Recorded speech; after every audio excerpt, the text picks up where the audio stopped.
Good to go? Okay. Ira, you're next to the microphone, so you go first. Did you guys do anything differently to get pressure on the quarterback and get some tackles for loss in the second half, or was it just guys raising the level? I think our coverage got a little bit tighter at times, and just, Patrick Payton and Josh Farmer are kind of growing up, and that showed up a couple times, and, we got a better beat on protection, and just the games that we were able to run up front came home. So our guys did a good job. I mean, we had 2 in a row, I think, on a second and third down. Then we had another one on the following third down. So, they kind of came in groups there, and our guys kind of really settled in and did a nice job. We'll go up front to Brendan here.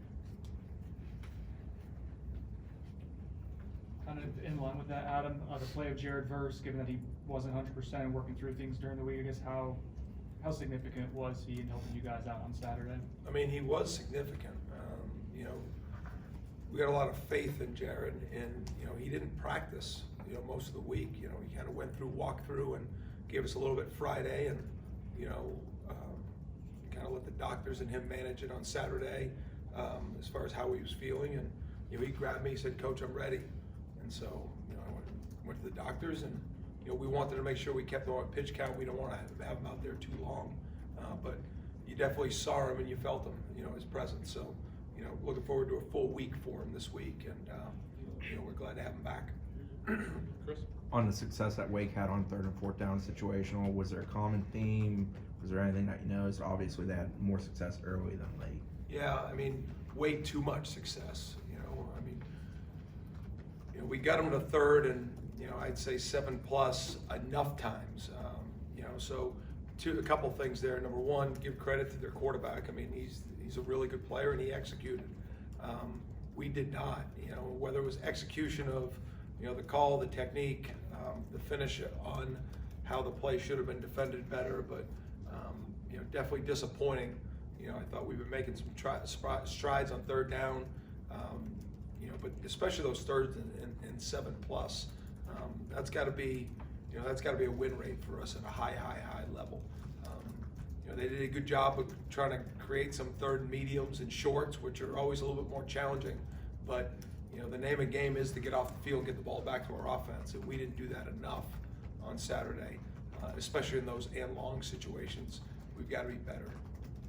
And I don't know exactly what you're looking for as a coach during practice on some of those one-on-ones and things like that, but it seemed like to us, or to me, last week in practice, the DBs broke up a lot of those passes, and were very competitive at the point of the ball got there. It didn't seem to show up in the game. But as a coach, like, how do you reconcile that, I guess? Keep coaching the technique, Ira. Keep coaching. We've done a good job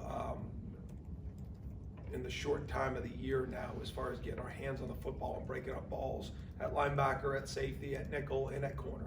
It just happened in that game. There were 4 or 5 plays where it's bang, bang, and they made the majority of them. So we had a few that we did make. Kevin Knowles had a great play in the end zone on one of them, but just your mind always goes to those 3rd downs that are critical, and sometimes winning and losing comes down to that. And as a coach, you never want to sit up here and say, well, it's a one-on-one and that's what it is, because that's not great coaching. And it's your job, whoever's in the one-on-one is going to go win that, or to try and create as many 2-on-1s as you can as a coach. You're always trying to find the best answer. I think it's kind of, it's part of winning football is you got to create advantages in some sort of way. But I've got to do a better job. We've got to do a better job as a football team of making sure when those moments come that we're on the winning end of things in order for us to play better football.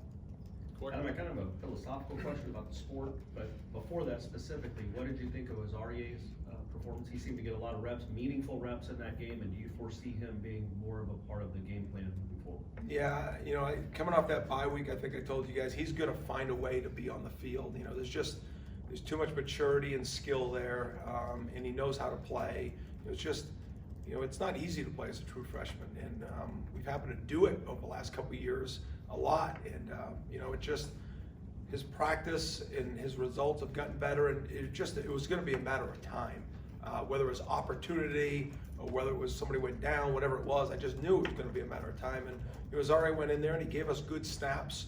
The ball didn't come his way a ton, but as a coach, you're evaluating all the positions that he's in, pre and post snap, and he deserved that playing time. And I don't see his role diminishing. I mean, I think he started on 2 special teams as well, which was his first. So those opportunities are increasing with Azareye'h, and he'll take advantage of it. And philosophically, what is DJ Lundy supposed to do on that coverage down the middle of the field when the ball is essentially thrown in his back?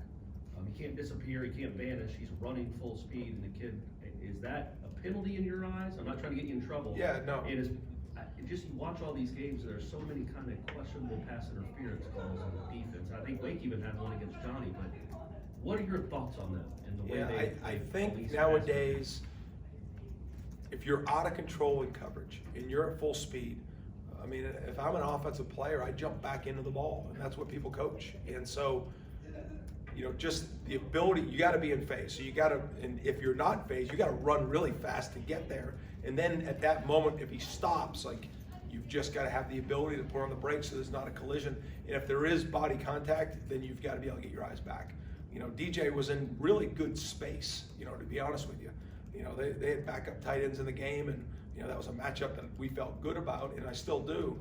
And DJ was in good position. He was stride for stride, and if you're not going to get your eyes back, you've just got to be in great control so that you're not going through a receiver. Kurt? The linebacker play has, I feel, been a strength through the first 4 games. How do you evaluate? I mean, was that the weakest performance of the year from kind of going back and watching and evaluating? You talking about at linebacker? Yeah. There weren't a lot of throws on the backs. In the run game, what they do is a little bit challenging. So, I think, you can practice for that stuff. A little bit like when you play triple option teams, and this is the pace of how it's going to play. Sometimes it's faster, sometimes it's slower. And so I think that's has some of it. But I like our linebackers. I think they've done a nice job throughout the year. But I think just entirely as a football team, we've got to play better to win that game. Coach, I'm not looking for silver linings, but the fact that it seemed like you guys were so multiple against him. I mean, you disguised blitzes, you brought Jamie in from 10 yards away, and a lot of that stuff sort of worked. I mean, does that show the players that they're capable of doing a multitude of things to defend against teams, and or is it one of those things where you maybe just need to dial in and figure out a couple simple more concepts to run better? Yeah, I think as this season has gone on, we've been able to become more multiple, a little bit more aggressive, and sometimes it's aggressive in coverage, sometimes it's aggressive with putting people involved in the quarterbacks, sometimes it's aggressive with putting defensive linemen in coverage, all those things. And we were, good observation, I mean, we were able to create more opportunities for second level guys to pressure, which I think, going back to you, Ira, creates better one-on-ones as the game goes on, because maybe they're looking for other things coming, and now it becomes just a 4-man rush. So it's all part of just putting the plan together, but at the end of the day, we're trying to win the game. We want our guys to be the best, we want them to improve, we want them to just grow each week, but we all want to win at the end of the day on the scoreboard. And so we're just trying to do whatever we can to make sure we put ourselves in that position as a football team. And on defense, our job is to get the ball back to the offense as many times as needed. And we didn't do that enough on Saturday, and third downs was a big part of it. Some of it was, we pressured, some of it we brought 4. The 4 ended up working a little bit better, especially late in the game. But it's all part of putting a plan together to be able to go out there and execute. Daniel Lyons, is he another freshman who got the field? I know you've praised him for what he's done kind of in the opportunities. I'm not sure coming in here you thought you'd play him against a ranked team as a true freshman, but it seemed like he handled that well. Is he another guy who just may have made a role for himself going forward? I think so. We knew going into this game, because of the tempo of that team, that there's a chance you could play a lot of plays. And so, when we do that, we make sure that we have a pre-described depth role as how it's going to go. And Daniel was part of it. I mean, every time we put him in, whether it's because we were been up big or in a time like that against Wake, we feel he was prepared. So, his reps I can't say that they're gonna go up increasingly. It's based on the depth and what we have at that position. But we're getting Verse back and how we're rolling with Dennis Briggs, you know. But Dennis, for the times we put him out there, for the times we put Daniel Lyons out there, his play has valued more reps, you know, so we're happy. I think we've got, you know, some of those freshmen that are playing, you know, Pat Payton as redshirt freshman, Josh Farmer, and then Azareye'h and Daniel, I think are all doing a nice job in the opportunities that they're given. What do you see from NC State's offense? What is similar to what they've done in years past that you've witnessed, and maybe things that are a bit different this year? Yeah, I think just the development of the quarterback, and you know, this would be year 2 that we've defended him, and you know, he's got an extremely strong arm. He's really comfortable in their offense, but just his arm strength in the pocket is really impressive. That ball comes out fast and on a line, and you know, he can make field throws, and you know, he's got a real command of it. He's got a comfortability with some of those wideouts that he's been playing with. I think Thomas Kidd leads them in receptions, and they're always in sync. Those balls are thrown on time to him again and again. You know, they've had to change out the running back room, but schematically they're the same. You know, it's just there's a couple different pieces there that weren't there last year, and there's a couple new pieces. But the quarterback's the constant, and when you got a really good quarterback, you always have a chance. So they've done a nice job putting their team. I know they're coming off a loss just like us, so it'll be a good matchup on Saturday night down there. Go to Ira for the last one. When you go into a hostile environment, sometimes it brings the team together, sometimes teams kind of fall apart a little bit. What did you see from this team when you guys went on the road earlier this season, and what kind of confidence does that give you going into this environment? Yeah, I think the way that the program is run here by Coach Norvell, and we try to coach it in a way every day that every day is the same. You know, it's high intensity, it's work defined, it's a positive approach, it's an attitude, it's a togetherness. You know, I think that's all those things travel well, right?